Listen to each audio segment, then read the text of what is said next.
Think we're live? Okay, welcome to News Strip Down, where I dig through the news and find all the important stuff so you guys don't have to. 30 minutes or less. Why? Because anything longer than that's probably just BS, anyways.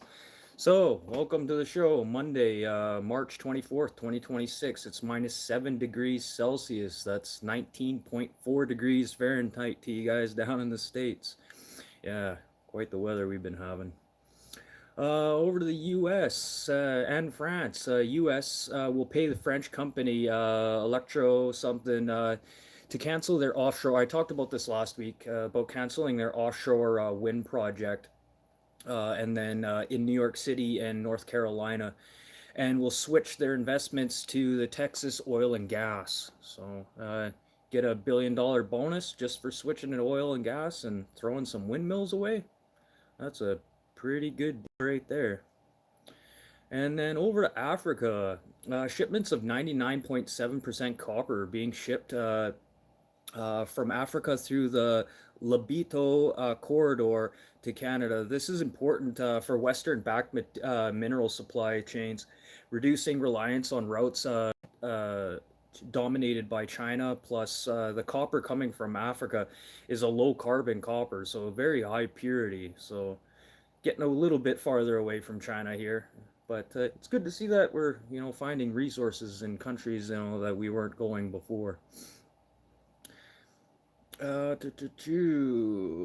And Manitobans, yeah, here in Manitoba, you guys, yeah, Manitoba's seen spring with the pluses this past week here. Well, the cold was short, or the warm weather is going to be short-lived here. We got a big storm coming to southwestern Manitoba here, expecting 10 to 15 centimeters of snow with minus 49, or sorry, minus 45 degrees Celsius to minus 50 degrees Celsius wind chills. Expect highway closures, and I don't know if you guys go grab your groceries and what you plan on for the next week here, because we're gonna get a pretty wicked storm here. And that minus 45, you guys down in the States dealing with your heat wave, minus 45 in Canada is minus 49 Fahrenheit. Minus 50 Celsius is minus 58 Fahrenheit. Now, you guys think about that. You guys are complaining about the heat. Trust me, I'll take the heat any day. I'm always dressed in winter. I'd rather be too hot than too cold. I'm just one of those people. But for you guys down in the States that are complaining about this heat wave, was it 115 degrees Fahrenheit, they're saying?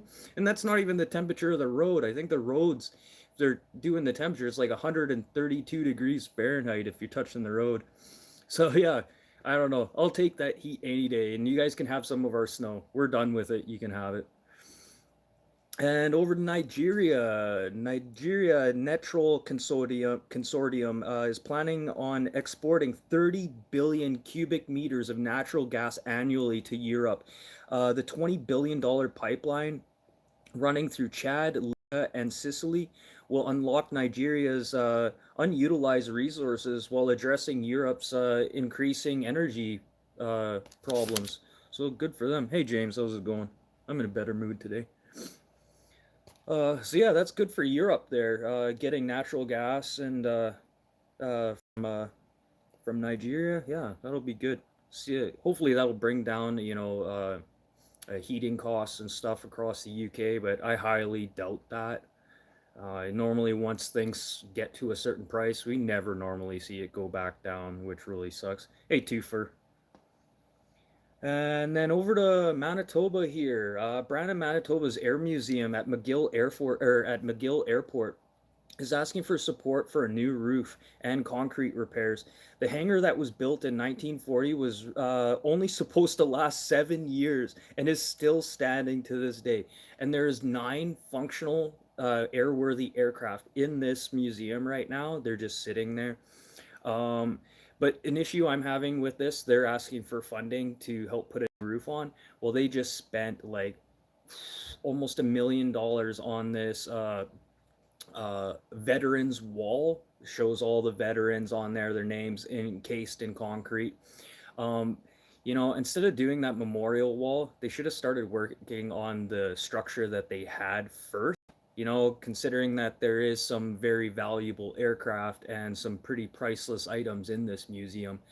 Um, there's a lot of money in Brandon, Manitoba. Per capita, Brandon, Manitoba has the most millionaires per capita per population.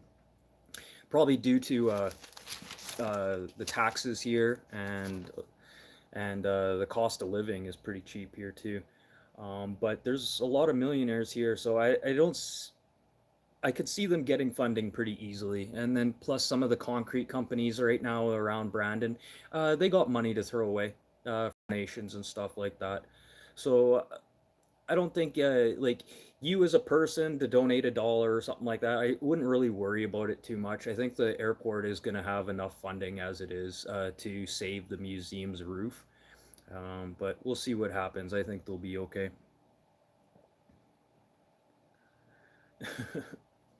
And then over to Hong Kong. This is interesting. Hong Kong police have now the power to ask anyone suspected of violating national security laws to hand over passwords to their mobile devices, PCs, or any type of mobile device. Yeah. So yeah, this is pretty much for any reason they could ask you for this. So this law right now is just a broad spectrum. So if you're heading to Hong Kong, and Hong Kong is like a sub autonomous city of Beijing, so if you guys are planning on going to Hong Kong, get a burner phone or something. Don't bring your laptops with you or anything like that, because they're gonna look for any excuse to just dig through your stuff. So yeah, be aware, you guys, and not just that. The U.S., I believe, is doing laws like this as well. So I don't know. Just another reason for the government and the police to just stick their hands in your pockets and throw your rights away even more. But we're talking about China.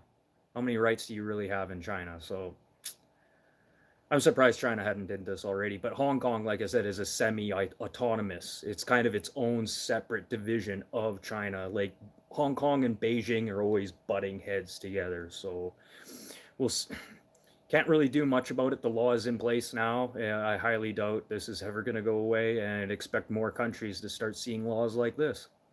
They'll just put a label on it. It's part of national security risk. Give me your phone. So, I don't know. What do you guys think? I think it's just absolute nonsense.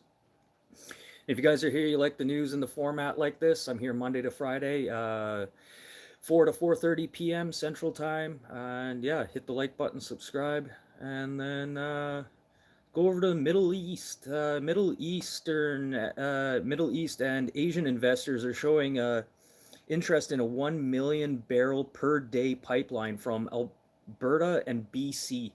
But the private sector of or any of the private sector companies really haven't committed anything towards building this pipeline. There is some talk between Alberta and BC now. Now that BC got their budget, well, not their budget, their deficit for last year here, and them being over budget, this could be a good way for BC to recoup some of their money too, and kind of make some agreements between Alberta and BC. But this pipeline, they're talking about they want some. There's a bit of a hold right now. By the looks of it, they're looking for some federal funding to help support for this new pipeline out to the BC coast from Alberta. But the issue is, Alberta separatists, if the federal government gets a hold of this pipeline, you separatists are gone. You will have no more say at all. You do realize that. So this separatist thing, if the government gets a hold of this pipeline, this separatist thing is going to be vetoed, and the discussion will be over at that point. No point even trying to discuss it. Um, but we'll see what happens here.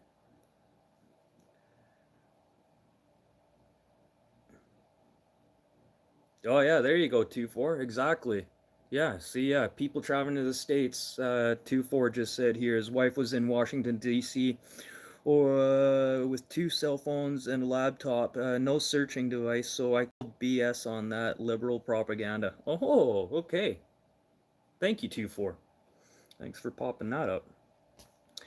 And over to the UK, the police force in Windsor is out 900 100,000 euros after Trump's visit to the UK. The Thames Valley Police will not be reimbursed despite the government's agreed to repay the costs of incurred by a local council that had the same exact visit with the same exact security detail. So I don't know. I don't know. It's weird that the UK government won't reimburse their own police. Like normally, it's pretty good here in Canada and the US. Like if there's a foreign official that comes here and we need extra policing and extra security, normally that comes out of the taxpayer's dollar, anyways. So I don't know where they're gonna recoup this money or what's gonna happen, but yeah, it's not looking good for the police service and the UK government. Like I see some fighting happening here just between the two. So we'll see what happens along with that. I'll keep an eye on that. And then more Americans are getting Canadian citizenships now as Ottawa released the Bill C3, which allows people born outside of Canada with any ties to Canada. So if you had somebody who came from overseas, went through Canada into the US, then you could, if you're related to that person, you could get a Canadian passport. Not only that, if you're adopted from another country with Canadian parents, that person will get Canadian citizenship. Other things too. You guys can look into this a little bit more. There is quite a few details to dig into. By the looks of it, it's pretty easy to get your Canadian citizenship as long as you can prove that some form of your family had been through Canada at one point and had even just resided here at one point too. So we'll see what happens with that. Not like we have enough immigration problems here as it is. And then even so, you guys in the States, if you're getting Canadian passports and are expecting to move here, try and find a job. Sorry, foreign workers right now have the say in workers because companies here in Canada have no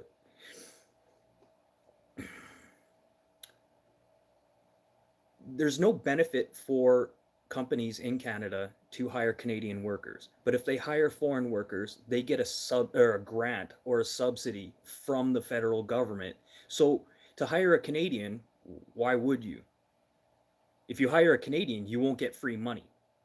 So just saying, if you guys are planning on coming and moving to the States, try and find a job first, unless you want to work at Tim Hortons with the rest of the immigrants. Oh, and oh yeah, and Britain's gonna launch a satellite that has the cutting edge infrared camera that can look into buildings. Wow, this could see. Okay, key. Listen to this. This is hilarious. This could see in Iran's nuclear sites and active munitions factories to determine if they're still active. Uh, the SatView satellite is expected to launch March 29th. Like, what a joke. Okay, they're sitting here saying, oh, we could use this in Iran right now. Too little, too late. Like, am I the only person sitting here reading this? Like, what do you're just using this as an excuse. Okay, if you can look at the bunkers, what else are you going to use with that satellite? And then to say that you're going to use in Iran, it's by the time that thing gets launched into space and is active, too little, too fucking late. What a waste of time and what a waste of sound bites. You guys in the government or the UK, your government is messed up. Like they can't keep their their words straight. Like one person saying one thing, the other person saying another thing, and then you talk to the people, and then they'll say both those people are wrong. Oh man, you guys in the UK, you guys are in for a world of pain here in the next couple of years, or during these next couple of years. And I don't know how we're going to be able to flip this around. There has to be some type of, us as a people need to start standing up and calling our government out on stuff like this. Like the UK government saying, oh, we're not going to allow US aircraft on our military bases if they're going to do anything in Iran. Well, they were there already. They were there hours before the bombing in Iran. And then meanwhile, you have, what is it? Is it Starmer saying, oh, no, I'm not going to let Trump use our air bases. Wink, wink. And then meanwhile, you guys got YouTubers out there at the airfields showing American aircraft landing as he's saying this right now. So I don't know what's going on. You got, I don't know, you guys really need to step up and speak up, please, because this is getting out of control when it's clear that the government is, blatantly lying to you. And yeah, yesterday, yeah, the markets took a major swing after Trump's announcement of the ceasefire and a new regime change. Wow, it's amazing how words can really just blow the market into shambles. Like this is this is absolutely insane. Now the stockholders and shareholders are sitting here in a panic, not knowing what to do. People around the world like don't know what to do just because of some words. Again, words. We need to hold our governments accountable for these things. Like at the end of the day, it's the investors, because of what Trump said, is hurting and affecting the investors. Which at the end of the day, if you guys play the stock market or anything, or if you have money invested into stocks, and then you look at your portfolio today, wow, bye bye, bye bye. How many people lost money yesterday?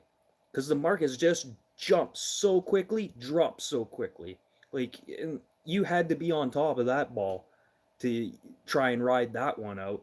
But somebody needs to be held accountable. And when Trump starts speaking stuff like this, he has to start realizing it's affecting the stock market, unless he is doing this on purpose. Because he did something with Musk when he first got into office, where they did something really weird with the stock market. And who won at the top? Musk and Trump were some of the biggest payouts because of just little sound bites Trump said to affect the stock market. And this needs to stop. Absolutely needs to stop. So yeah, that's for the news today, you guys. 30 minutes or less. Why? Because anything longer than that's probably just BS. Now you guys can just go stare at the wall. You don't have to watch your regular news broadcast with all the nonsense and BS on there. And yeah, I'm here Monday to Friday, 4 to 4:30 p.m. Central Time. Hit the like button, subscribe if you like the news like this, and 30 minutes or less, and I'm happy with that. I got my fill for the day, and I don't have to go watch, the government's news. And let's end everything off on things that happened today in history. March 24th, 1882, scientist Robert Koch discovered and describes tubercle bacillus, which causes tuberculosis, establishing gem theory. So this is where gem theory came from. If you guys ever watch the Big Bang Theory or stuff, they do little snippets of little scientific stuff like that in there, which is kind of funny. And March 24th, 1837, Canada grants black citizens the right to vote. 1837, you guys. Black people had the right to vote in Canada. Wow. That's a huge jump from the the Underground Railroad stuff that happened down in the States. Well, that's just crazy. I didn't think it was that. I thought it was at least in the 1900s they had the right to vote, but that's crazy. 1837. And 1999, NATO bombed Yugoslavia during the Kosovo War. This is noting NATO's first attack on a sovereign NATO nation. Yeah, attacked its own NATO members. Yeah, that was 1999 during the Kosovo War. Yeah, and that Kosovo War was brutal. I know a few Canadians there that served during the Kosovo War as United Nations and as a Canadian military. A lot of those guys pretty messed up. You want to talk about PTSD? Yeah, you should hear some of the stories. If you know any service members that were over in Kosovo during that war, talk to those guys. You want to hear some messed up stories? That probably had to be one of the most brutal, gruesome conflicts that I have probably ever seen in my generation for sure. And it gets overlooked a lot. A lot of people don't even remember what happened in Kosovo. And yeah, if you guys please go back and do a little bit of history of what happened in Kosovo. It's one of the most brutal, under talked about wars that ever happened, that needs a little bit more view, and some of the soldiers that need a little bit more credit that had went there. And then 2020, today, March 24th, India orders the 21-day lockdown of 103 billion people. You guys remember why? Why did they do the 21-day lockdown? It was that big C word, the big C word that froze the whole planet for a while there. COVID-19. Yeah, that's when they locked down India. 1.3 billion people. And then also 2020, March 24th, the postponement of the Tokyo Olympics until 2021 due to the fact of, again, COVID-19. And then today's birthdays, 1874 to 1926, Harry Houdini. He was age 52 when he passed and died because of a sucker punch to the gut. Harry Houdini was very well known for taking a punch to the stomach from some of the most strongest people in the world and taking it like a champ. Well, after doing a show, he had come backstage, and was it a football player and his girlfriend? He had well, Houdini wasn't paying attention. He thought, well, I heard Houdini could take a punch. Sucker punched him really hard in the stomach, kind of hurting Houdini. And then the football player was like, oh, okay, you really can't take a punch. Well, he wasn't ready for it. Wasn't ready for it. Well, that led to internal bleeding, and he passed shortly after, which is unreal. It was some of the tricks, even the buried alive trick that he did. How did he not die? I think there's been 2 people worldwide who've done the buried alive trick, possibly 3 now actually, who've done the buried alive trick who have perished. And for Harry Houdini to die from a stomach punch is just mind-boggling. It's quite a shame. Yeah, 52 years old. And then 1956, born 1956, age 70, Stephen Ballmer. He's the CEO of Microsoft. And 1965, The Undertaker. He is 61 years old. The Undertaker, that's Mark Calloway. Full name, Mark Calloway. The Undertaker, you guys watch WWF, WWE, you gotta know who The Undertaker is. He's been a staple. Retired now. If you can go back and listen to some of his interviews he does now, just amazing interviews. I love listening to that guy talk and then explain, like, the back tense of like what happened in wrestling and other things like that. And then even some of his older stories, like with other wrestlers, with like Owen Hart and what's his name, the giant there. Yeah, he's got some great stories. Yeah, go check out Undertaker now that he's retired. He's letting some of the stories fly, which is pretty cool. And then I was talking about, 1973, March 24th, age 52, Jim Parsons. I was just talking about this from the Big Bang Theory. Jim Parsons, yeah, he played Sheldon. Yeah, and he also is gay, which is really funny. I kind of figured that the first time I watched the show, and then everyone was like, "Oh, he's not gay," and then it turned out he was, which is funny. I have no problem with it. It's just my gaydar started flickering when I seen him. So yeah, that's it for the news today, you guys. Hit the like button, subscribe. I'm here Monday to Friday, 4 to 4:30 p.m. Central Time, 30 minutes or less, because anything longer is probably just BS. And I'll be back tomorrow for Wednesday's show, you guys. Might do a little live here in a few minutes after this and talk to you guys. But yeah, I'll see you guys tomorrow for Wednesday's show, and let's see if the sky doesn't fall on us tonight. Okay, so if you guys want to pop in a bit, I'll probably be back. Okay, I'll see you guys tomorrow. Peace out.